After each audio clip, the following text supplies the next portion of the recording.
All right.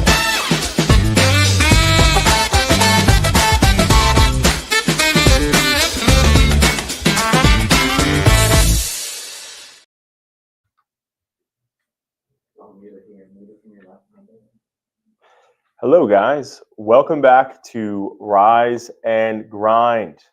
Happy Monday. We are excited to be here. We have a lot of good stuff to talk about today. How was your weekend, Megan? It was good. It was spent with family, which was really nice. You can't beat that. Yeah, I know. It was really nice. And I did a whole reset, like an early spring cleaning, Oh, which felt so good. great. Yeah. How was your weekend? I saw something on the news today that said something along the lines of like that. I don't know how the hell to say this. The astronomy or the astrology. I don't know how he said it. Yeah. But essentially, like it's the technically it's the whatever it's called spring now. The first week of March, Mhm. and then the official obviously one is like March 20th or something. Spring starts. Interesting. So either way, the weather is beautiful Oh my gosh, today. I know. I'm going for a walk outside for the first time around the office today. It's gonna be That's fantastic. So exciting. Yeah, so I'm really excited about it. But That's awesome. weekend was great though. Spent time with the family. You know, was same thing as you. You know, had a good time. Family time spent with family is the best time. So, and I can't avoid it now. The 3 kids at 2 and stuff. It's like You're surrounded. there's no way I'm escaping my family, Yeah. and I'm happy about that. I love that. So. But we got a lot of topics. I'm gonna kick us off real quick on something that's been talked about a lot, right? So obviously, if you're just tuning in for the first time, Rise and Grind has one mission, and that mission is to get the most important things that matter to businesses, whether it's marketing, trends, things that are happening financially. We want to make sure that you hear it first here as soon as possible. Now, this is something that's not a first here, but this is something that's been talked about for a long time, which is, well, actually, especially more recently, which is the egg shortages and the prices soaring and all that. And so right now we're seeing that nearly most eggs are almost at $5 for a dozen of eggs. And it's actually funny. So my mom's 60th surprise birthday was this weekend, and we had that whole thing where it essentially shows you what the prices were in 1965 versus today. Yeah, oh my gosh, I think it was like 50 cents or something crazy for a dozen. Yeah, it was wild. Oh my 50 cents. So $5 for most places, and then if you're eating organic, or if you're going to Whole Foods and getting like those really nice eggs, I'm not gonna lie, I do that. Yep. It's like $7 or $8 for a dozen. Sometimes even more than that, honestly. Right. Yeah, and that's the one thing that was funny. So when they were like, "Oh, egg shortages" a few weeks ago, I went to this is like cute little like store that's like a grocery store, but it's family owned around the corner from my house. And I went there, and all the eggs were gone. Really? Besides the eggs that were like those really expensive, like organic ones, are like $10. Yeah. And I normally get those anyway. Yeah. I normally get those anyway. So I'm like, all right, so too. I guess I'm okay. I'm just going to keep getting these ones. But at the end of the day, it's way too expensive. But anyway, I bring this up because right now we're really seeing that this is hitting small businesses really hard, right? So if you're a bakery and you are making, obviously, most things, you need eggs. Most of those things contain eggs in them. You have all these different small businesses, whether, again, it's a bakery, anything that's used with bread. But, right now they're having to increase their pricing right now because of that. So we're finding ourselves in a position where, again, like people are, businesses are really hurting that are in the food space or that are leveraging eggs. Because, again, if you're going to a diner that like has great prices. Like normally there's a diner around the corner from where my mom lives, and I would go there all the time. And you can get, it's like an old school diner where you can get like amazing, like a whole breakfast, like a king, for literally so cheap, like so cheap. And I went there the other day, and it was way more expensive with the eggs. No. So it's like right now, how do these small businesses take this on? They got to pass it to their customers, right? So it's really difficult. So right now we're seeing all these different supply chain things, and there's a lot of hiccups, and at the end of the day, it's just challenging. So anyway, I say that to say, obviously, when you think about the small businesses that you support, just know right now, if you see that their prices are a little bit more expensive than they were, especially bakeries or especially people that are making things that contain eggs in them, that's why. So just consider that, because again, right now, it's really tough. Yeah, it is really tough. I also think about all of those who make a living by selling eggs, and then to find out that your chickens are contaminated or something happened where, you have to restart all over. That's devastating for a small business as well, Absolutely. Right? So there's a lot of small businesses that are struggling through this with the eggs right And now. it's funny, mark my words though. So I said this, I've been saying this for probably like 2 years. I said to Jacqueline, my wife, I was like, I am going to 100% buy chickens, and I'm going to like actually have chickens. And each year she convinces me not to do it. And it's like I told her like this past winter, I'm like, I'm definitely doing it. This before this whole egg thing. Yeah. And now I'm like, I'm definitely doing it Oh now. yeah, you are. So come and then I'm gonna spring, get my eggs from you. 100%, 100%. My hens will not, boop around. So at the end of the day, though, it's like one of those things where it's like I'm seeing so many more people do that right now that are like, being resourceful. They're getting their own little chickens because most people don't realize it, but to buy a chicken, it's like $20. It's not a lot. It's yeah. really inexpensive. I've Now, looked into it a few times. Yeah, yeah, and it's not like that's not inexpensive, but obviously you have to understand what comes with it, and I think that's the challenge. But Yeah. so anyway, again, keep in mind you got to support your small businesses that have these price hikes because of the fact that these eggs are so expensive right now. So, I had one of my close friends. He was joking around. He said he dropped an egg on the floor, and he said now he can't send his kids to college now. So, but at the end of the day, it's one of those things where it's like, again, be mindful and obviously make sure that you're still supporting your small businesses when you can, because it's hurting them really hard too. Yeah.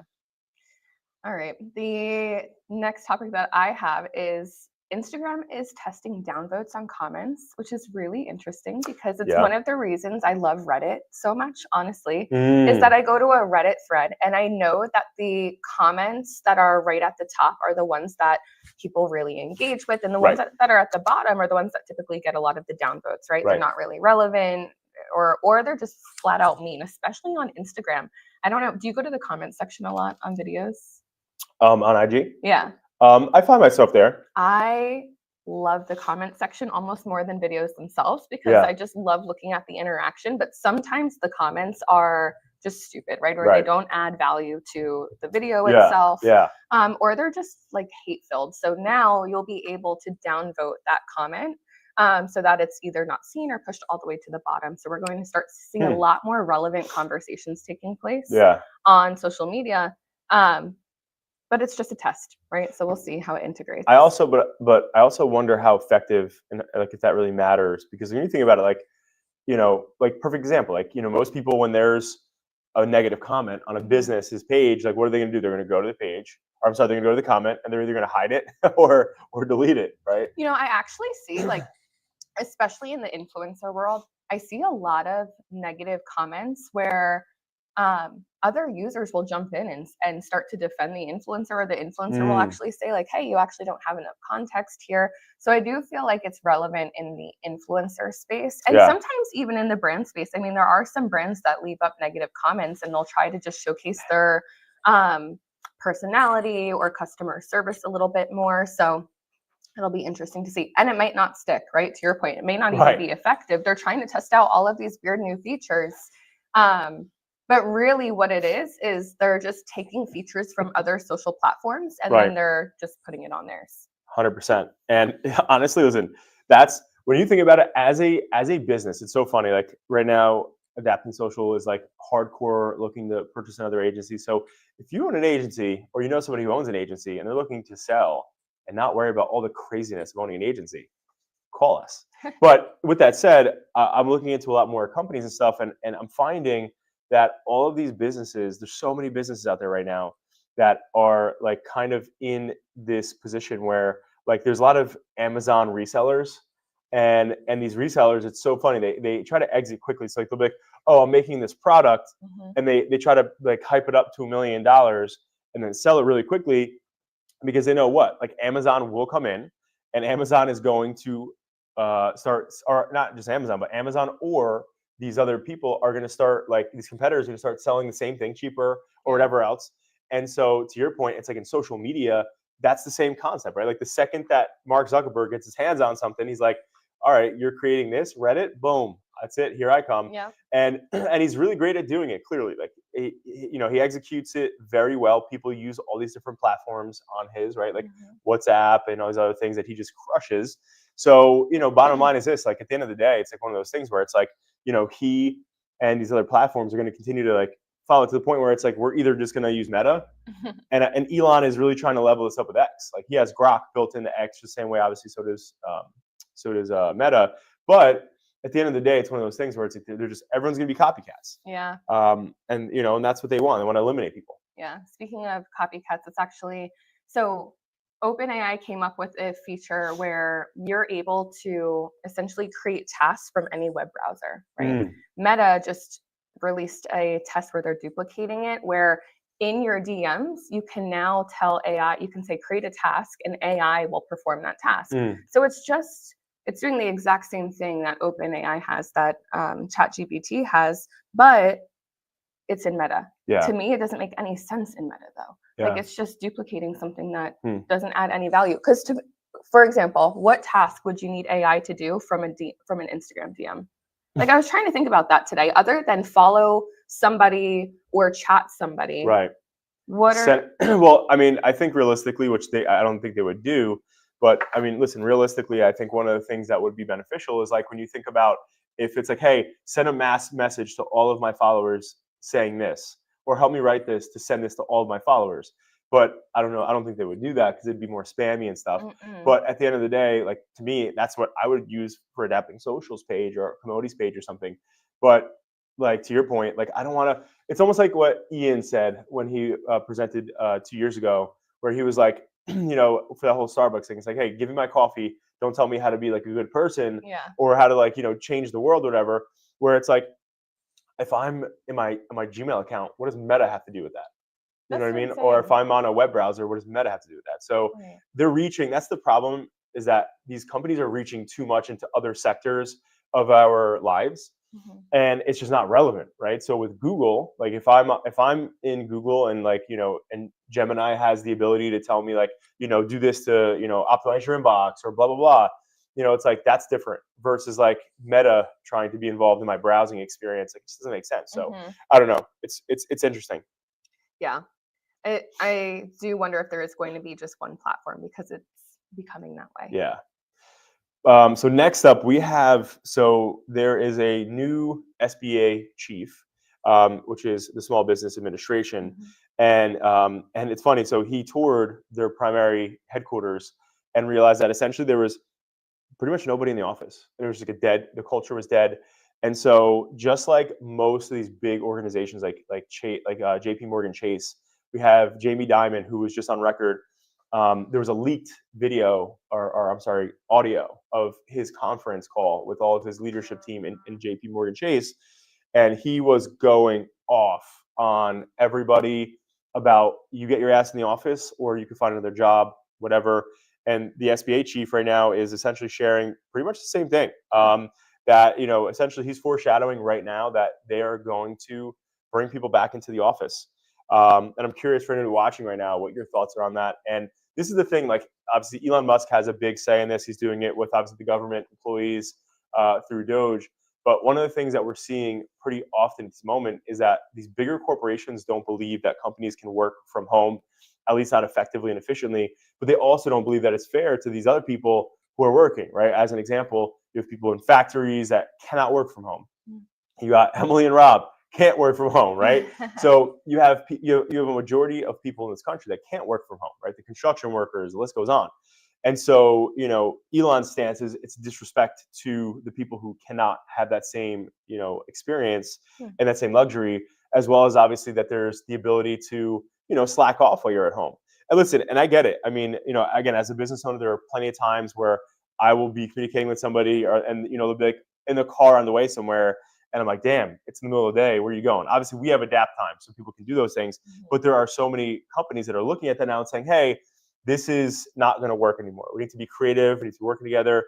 And I definitely see those perspectives. But so with that said, I'm curious for you watching this, what your thoughts are on it. Are you able to work from home? What are your thoughts on being able to work from home versus not, and the productivity of it? And the one thing I will say for me personally, though, as a complete side note from a health and nutrition standpoint, is like when I'm at the office, like my goal, obviously health-wise, is to fast as long as I can, almost like 18 or 19 hours. When I'm home, it's so hard for me because food is right there all the time. And me personally, like it's like when I'm home, I am somebody who is like number one, I'll eat a ton, and then also obviously having kids, it's really tough. So like, Yeah. you know, the babies are screaming, crying, they want to be with me, and whatever. So, what are your thoughts on this, Meg Owens? Let's hear it. I don't know. I think it's not for everyone, Yeah. right? Like working from home isn't for everyone. I think you have to be really good at creating a routine for yourself and being disciplined to not be distracted. But it's some people just need to be in the office. Like there are I have some friends who they have remote positions and they really should have in-person, you know, positions, in-person roles. And just for the fact that they get distracted like you do. There's food in the kitchen, or you know, they'll throw their laundry in really quick. And then there's some who, you know, you can create a balance out of it. For me, I really like the flexibility of being able to be home, but also have the studio so close to be able to come in when I need that separation, or even like on the days where I start my days here and then end them at home. You know, it does help to have that focus time at home, but I don't know. The whole being fair thing, like, I don't know about that, because everybody, it's like, I wouldn't spend 12 hours in a hospital, right? Because I'm not a doctor or a surgeon, but they do. But I'm not saying that that's not fair to them because they're in a different location for a long period of time. So just because I'm home, they're not saying like, oh, well, that's not fair. It's like, well, I signed up for this and you signed up for what you do too. So right. Well, shout out to everybody who works in the hospitals, the nurses, the staff, everybody. Yeah, like I gotta say, that's a crazy job. Yeah. With my son, I've been in and out of the hospitals, you know, for the past few months, and I gotta tell you, these people are such hardworking people, especially the nurses and the staff. You know, it's really intense work. Yeah. You know, my sister is a nurse and also works in a hospital, and it's just something that's, I feel like, I look at those, like, to your point, obviously, you sign up for something, right? Yeah. So like for me, that's something that I could never sign up for. No way. That's why I give them so much respect. So let's say that real quick. So moving along here. This is sad for us and Rise and Grind and anyone else who live streams, but Facebook is going to be deleting any live streams that are older than 30 days, which means that if you have any live streams that are that old, you're going to get a notification and you have 90 days to download the video before it disappears. So my recommendation, save space. They're trying to save space. They are. They flat out said, hey, we're looking to just save space, so we need to do this. And then moving forward, it's going to be consistent. Yeah. Because they said that after 30 days, nobody's looking at your old live streams anyway. So there's really no point in keeping it at all. But what you should do is download it and repurpose all that content for social media. There's so many programs nowadays using AI where it'll clip up your live streams and then put it into 30-second, you know, social posts. So. Or you could do what we do and you could download it or actually record it, I'm saying, on top of the live. Yeah. And then do absolutely nothing with it. You know what I mean? We could do that too. You could do that too. Or you can download it and put it on YouTube. Yeah. Well, you can repurpose. The point is you can keep it still, right? So, yeah. All right. Well, they're trying to save space on their hard drives, like Rob right now. So I like it. Now, the one thing that obviously is an elephant in the room for most businesses and for most people outside of businesses is just right now inflation. And the uncertainty of it, you know, is, you know, it's in a weird spot right now for everybody. So, you know, you're seeing the mortgage rates at still 6.57, which is still really good compared to where it was. And I'll never forget, before Jack and I, you know, bought the house we're now, you know, going, you know, so was it? It's going to be 2 years this year. But before that, Sal, who's a local realist out of Entry, he was telling me, he's like, man, listen, he's like, you know, if you don't get what you want now, you'll find yourself in a position where the rates will be higher and or maybe home prices could soar, because we were like, you know, over it at that point in time, like, this isn't going to change, this is crazy. And he was right. I mean, you know, the rate that we were locked into, it went way, way higher. And at that point in time, we were like, you know, it's too high, and it went higher. So to his point, for people who are sitting there like, hey, this ain't the right time, you never know. I mean, it could keep going higher. So that's the scary part. Yep.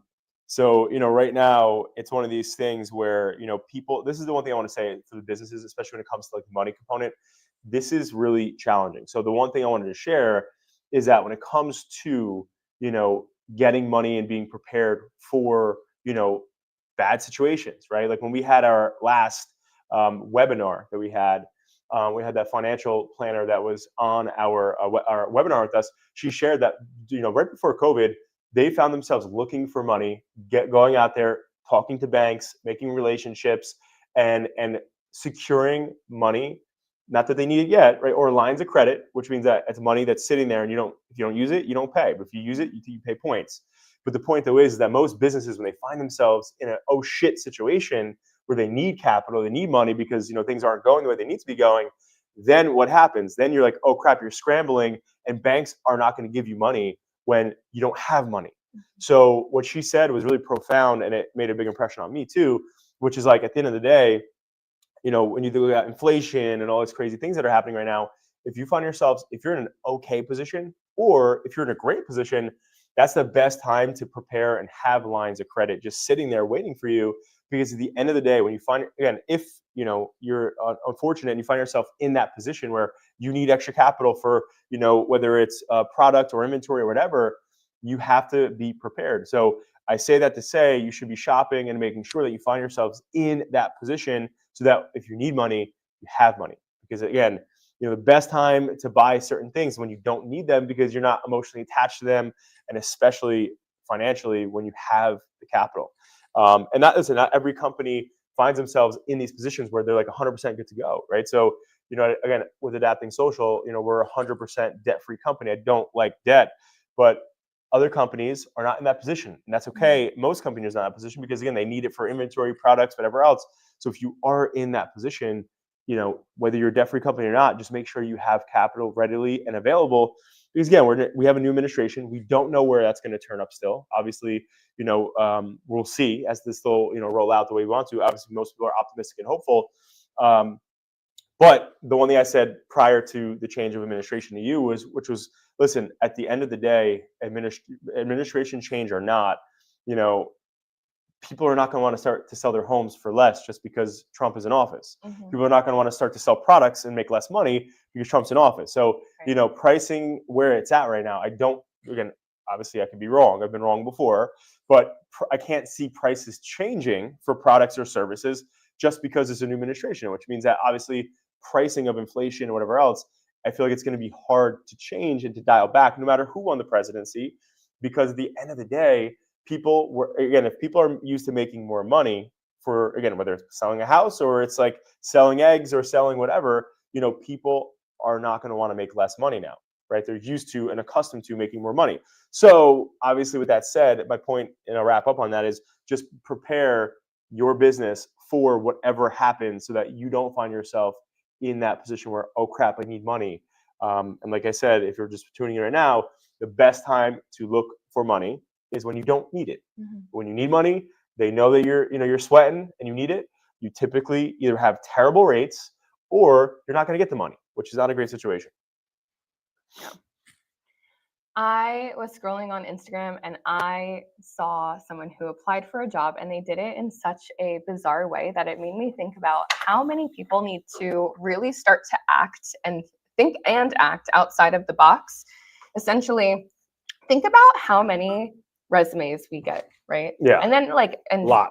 Right, exactly. And then I think about other companies, especially larger corporations, like, oh my gosh, they have to get thousands and thousands and thousands a week. Right. And they either probably end up in the trash or they go unseen. So this guy dressed up as a DoorDash delivery driver and put his resume in a box with donuts, and on the top of the box it said, most resumes end up in the garbage, mine's going to end up in your belly. And he was applying for a marketing position, and he ended up getting an interview at 10 of the most prestigious marketing agencies and different positions that he wanted. And this is after months and months of him trying to get That's interviews. very creative though. So creative. And I was like, wow, that got their attention. Yeah. It's something to remember, right? Because as they're eating the donut, they're associating it with you and your resume. They're taking the time to sit there and read it. And diabetes. And diabetes, but also to dress up like a DoorDash delivery driver and then go ahead. Like that's so, to get through security, that's how he got through security and was able to deliver everything. That's badass. Yeah. Yeah. I wouldn't eat the donuts, but I would be like, yo, you got the job. That's so, it's just 100%. so creative. So it really made me think about how many other things you can really think outside of the box with. I mean, applying for the job, people think, let me just hand in my resume, but to go, above and beyond like that. That's badass. That's what you need nowadays. Listen, honestly, stuff like that blows my mind in the best way possible. You don't see shit like that anymore. You don't see grit like that anymore. Someone's like, I'm gonna break into this building by disguising myself as like a DoorDasher. Like like when we had like obviously everybody in an office back in Asbury days, if that happened, like I would be like, dude, like I'm not gonna eat these donuts, even though I want to. But you have the fucking job. Yeah. Because at the end of the day, it's like if somebody's gonna go that hard and go all in like that, like you just don't see that anymore. Jacqueline said, yes, you would eat the donuts. No, I wouldn't. No, I wouldn't. The old me would have. Okay, the old me would have, but not right now. I'd eat the donuts. Yeah, but so again, that's a very creative. It's a very creative thing. Yeah. The last point that I want to talk about, and we'll wrap up here, is so there's a lot of talk right now about obviously the economy where it's going, but there's this buzz about the February 28th economic blackout. So right now there's this big trend where everybody is trying to boycott for one day going to major corporations to buy anything. Meaning you don't buy anything on Amazon today, you don't buy anything from Target, Walmart, whatever. You essentially, are not buying from any big box stores at all for one full day. So this is like a trend that people are trying to get out there. We'll see what happens. But if it does, the cool thing is that like the point of it is like you're focusing on small businesses in that sector, so that if you do need something, that's important or critical, that you're not going to these huge big box retailers. So we'll see what happens there. But right now, due to the stock market plummeting, and that these stock trend influencers are here trying to make this happen. So we'll see what happens there. But guys, you have anything else on your side there, Meg? No, I'm all set on my side. All right, guys. Hey, happy Monday. Thank you so much for tuning in.